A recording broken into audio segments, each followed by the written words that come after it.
Bună ziua la toată lumea, bine ați venit sau revenit pe acest canal. Este duminică, așa că ne întâlnim cu un nou video, de data asta puțin diferit, pentru că m-am gândit să încep o nouă serie care se numește Primii pași în yoga. Pe Instagram deja am început episodul 1, îmi propun să fie un număr de 8 sau 10 episoade, nu m-am decis exact, dar cert este că ne vom întâlni în fiecare săptămână pe Instagram cu o postare și aici pe YouTube într-un format puțin mai lung, pentru că mie îmi place să vorbesc și atunci nu vreau să pierd această ocazie. Scopul acestei serii este să povestim despre yoga, desigur, însă fără cuvinte complicate, fără termeni care ar putea să pună mai multe semne de întrebare decât să genereze răspunsuri. O conversație ca între prieteni. E ca și cum ne întâlnim la o cafea și povestim despre yoga. Eu vin cu perspectiva mea, cu lucrurile pe care le-am învățat și le-am experimentat până în punctul acesta și tu îți iei din conversație exact ce ai nevoie și ce crezi că ți se potrivește. Dacă este prima dată când ne întâlnim și n-ai mai auzit de mine în niciun context și este primul video la care dai play, eu sunt Bianca, sunt instructor de yoga acreditat, predau clase de yoga fizice în București, dar și online și lucrez în special cu femei care abia descoperă yoga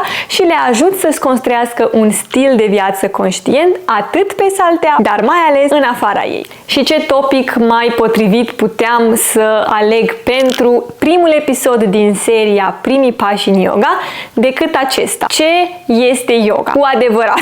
Și ce este yoga? Nu definiții de pe Google, pentru că oricine poate să caute, poate deja ai căutat într-un anumit punct din viața ta, ai auzit cuvântul yoga, ai căutat pe Google și ai trecut mai departe.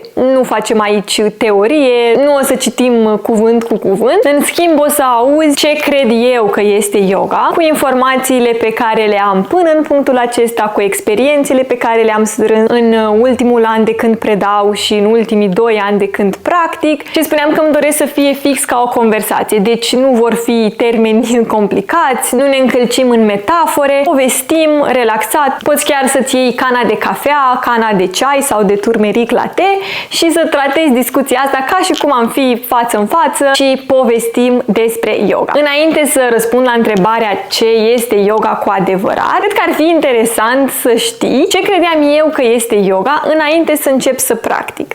Și cred că multe dintre voi o să vă regăsiți în povestea mea. Pentru că eu am auzit de yoga undeva prin facultate și la un moment dat am auzit că mergi acolo la studio și se lucrează cu energii și cu rugăciuni și e o atmosferă foarte ciudată. Eu când am auzit asta, m-am speriat. Adică am zis că eu nu am ce să caut acolo, nu vreau să se lucreze cu energiile mele, nu vreau să zic rugăciuni, eu merg la biserică, eu sunt pe drumul meu, nu am nevoie să vină cineva să-mi spună cum ar trebui să mă rog sau cum ar trebui să mă comport și în capul meu rula ideea asta că poate la un moment dat, dacă o să merg la yoga, ei o să-mi ceară să mă convertesc la ceva. Nu știu exact la ce, că n-am dus discuția mai departe și nici nu am mers atunci să verific despre ce e vorba. Am gândit, ok, energii, rugăciuni, nu e pentru mine. Și am lăsat gândul să plece, nici nu m-am mai gândit la yoga, nici nu erau așa multe sau cel puțin nu mi-amintesc că am stat în Cluj să văd foarte multe studiouri sau să se promoveze yoga atât de mult, așa că am și uitat și dacă dăm câțiva ani mai în față,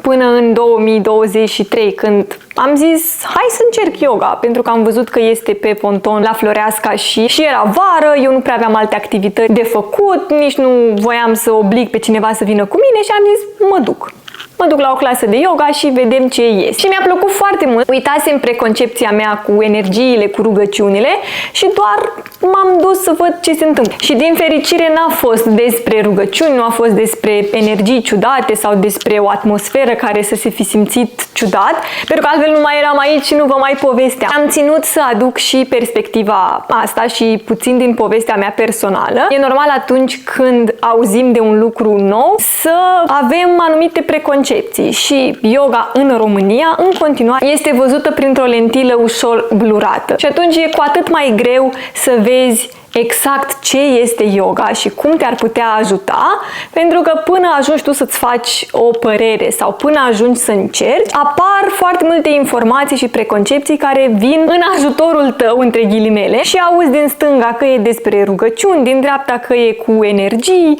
mai vine cineva și îți spune că, nu știu, trebuie să te convertești la cine știe ce religie și atunci nu mai ai aceeași curiozitate. În prezent, cred că este mai mult decât clar că preconcepțiile pe care le-am avut am reușit să le dau deoparte și să-mi confirm că într-adevăr erau doar niște gânduri spuse de alte persoane care și ele vedeau yoga printr-o lentilă ușor blurată. Și prima clasă la care am mers a ajutat să mai șteargă puțin parbrizul și să mă uit eu la yoga din perspectiva mea, fără să las alte persoane care vin și ele cu gândurile lor să-mi spună cum este yoga de fapt. De la prima clasă de yoga a trecut deja un an jumătate. În timpul acesta am avut șansa să practic foarte mult, atât cu mine cât și la clasele de yoga, și am putut să-mi conturez un răspuns la întrebarea ce este yoga adevărat. Cu siguranță, dacă o să filmez acest video peste 2 ani, 5 ani,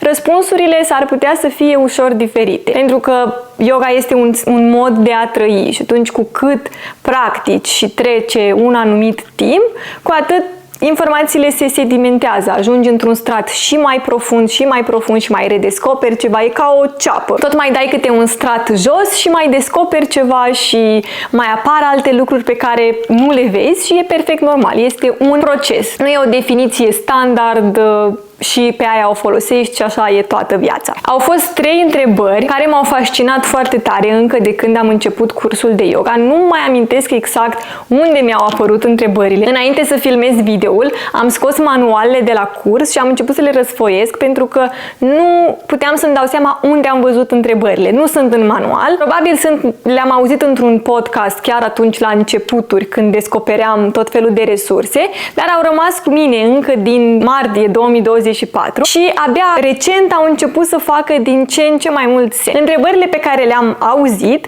au fost: cine suntem? De ce suntem aici și cum putem opri suferința? Aceste 3 întrebări nu făceau sens în capul meu în martie 2024. Le-am auzit, dar au rămas cu mine tocmai pentru că nu înțelegeam care-i faza.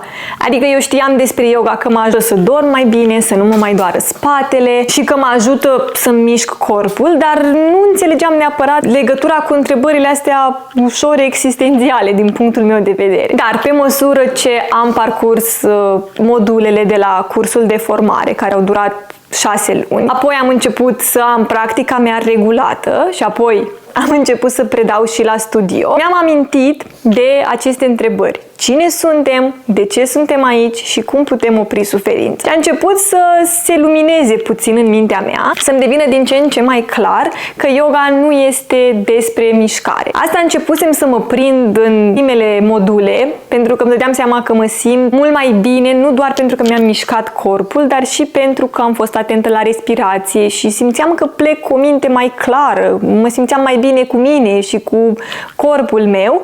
Deci știam că nu e doar despre mișcare, însă nu făceam complet legătura cu aceste întrebări. Pe măsură ce s-au aliniat informațiile în mintea mea și am continuat să practic, am început din ce în ce mai mult să văd legătura întrebările și practica de yoga. Și așa cum am auzit și în acel podcast, aceste întrebări au stat la baza filozofiei yoga. Pentru că intenția a fost ca yoga să devină o cale de autocunoaștere, dar nu prin teorie și prin a citi cărți și a crede că te-ai vindecat, ci prin experiență, prin diverse practici, prin respirație, prin meditație, prin posturi. Așa cum spuneam și în celelalte videouri, dar țin să aduc în atenție și aici. Practica yoga nu este doar ceea ce vedem pe Instagram, adică posturi. Este un sistem mult mai complex, format din 8 ramuri, dintre care, da, și posturile. Dar sunt multe alte instrumente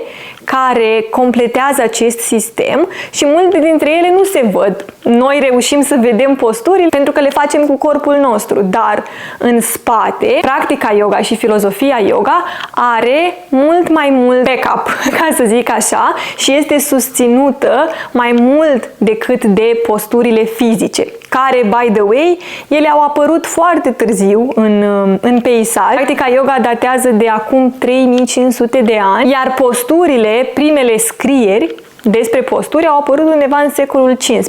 Deci mult înainte ca posturile să existe, yoga însemna foarte multă meditație, însemna momentul acela de liniște în care nu mai generezi gânduri noi. Dacă nu mai generezi gânduri noi, nici nu-ți mai generezi tensiune, stres, suferință, nici ție, dar nici celor din jur. Acest termen mai este denumit și karma, probabil un termen pe care îl auzim destul de des, dar și eu îl folosesc greșit sau îl foloseam greșit până să aud semnificația. Pentru că noi spunem că ok, karma, ai făcut acum ceva rău cuiva și la un moment dat o să ți se întoarcă, vorba românului, roata se întoarce. Cam așa am putea să spun. Dar ce am auzit interesant este că, de fapt, karma este până și gândul tău. Faptul că tu stai acum și te gândești că ai vrea să țipi la cineva sau ai vrea să lovești pe cineva, nu recomand, by the way, dar simplu fapt că ai acest gând este suficient ca această karma să se genereze și atunci suferința să tot apară. Și atunci, cu practica yoga, intenția era să nu se mai genereze gânduri noi, să reușești să stai în liniște. Și cum cultivi liniștea asta, de care știu că toată lumea vorbește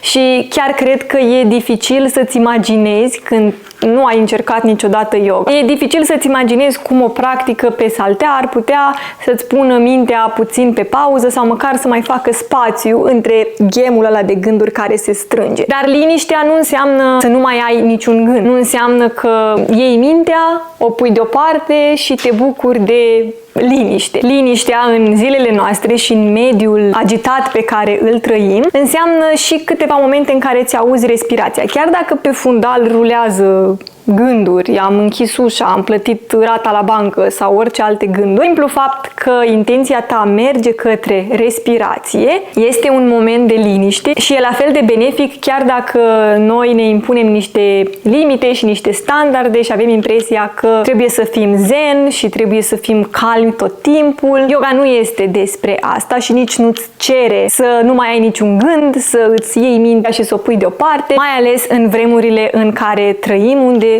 știm cât este de dificil să ne deconectăm. Și un alt lucru foarte interesant care pe mine mă fascinează de fiecare dată și îl aduc în atenție cu fiecare ocazie pe care o am, este că odată ce cultivi bucățica asta de liniște, momentul de liniște, cu ea vin și alte resurse, cum ar fi claritatea mentală, sentimentul acela de prezență, că îți simți palmele cum stau pe genunchi sau că îți simți umerii. Mai apare și compasiunea și reușești poate să-ți vorbești puțin mai frumos, să ai relații armonioase cu tine și cu cei din jurul tău, pentru că odată ce reușești să vorbești frumos cu tine, se schimbă și cum vorbești cu cei din jur și cum vorbesc și ei cu tine. Și asta mi se pare fascinant tocmai pentru că nu te-ai aștepta de la o simplă practică de yoga de 60 de minute să facă atât de multe lucruri. Dar asta este yoga cu adevărat. Este ceea ce se întâmplă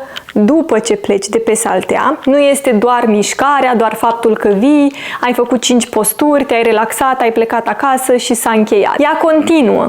După ce pășești de pe saltea, tu iei cu tine tot ceea ce ai construit, tot ceea ce ai cultivat. În momentul acela de liniște, e ca și cum ai avea o pietricică și ai arunca-o într-un lac. Se formează acele unde. Liniștea asta creează și alte resurse care, ghici ce, te ajută în viața reală în special.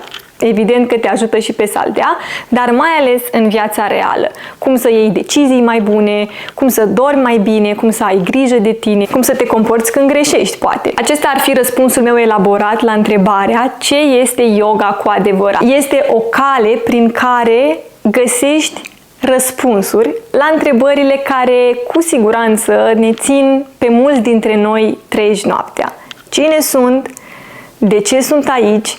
și cum pot trăi mai armonios cu mine și cu ceilalți. Yoga nu a fost niciodată doar despre mișcare, doar despre posturi, oameni flexibili care se contorsionează și persoane care sunt foarte zen și nu au niciun gând în mintea lor. Yoga a fost și este o cale prin care reușești să te descoperi. Cu fiecare postură, cu fiecare respirație, cu fiecare practică, ajungi la esență, cu claritate și cu răbdare. Și mult mai important, faptul că nu se oprește după cele 60 de minute pe care le petreci la un studio, ci vine cu tine și își aduce beneficiile într-un mod subtil, până când la un moment dat îți dai seama că am reacționat diferit. Nu am mai țipat la colegul meu că a dat un mail greșit. Nu mi-a mai vorbit urât pentru că nu mi-a sunat alarma de dimineață și am întârziat 10 minute la programare. Sunt aceste lucruri subtile care fac click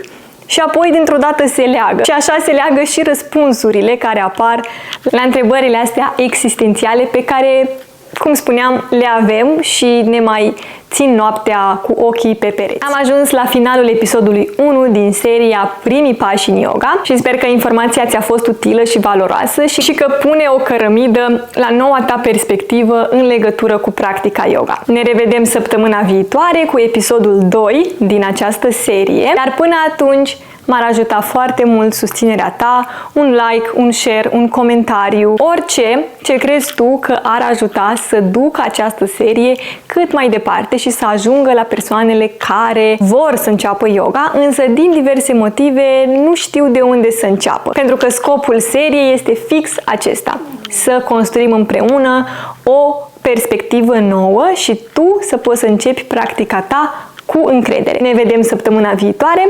Pa, pa!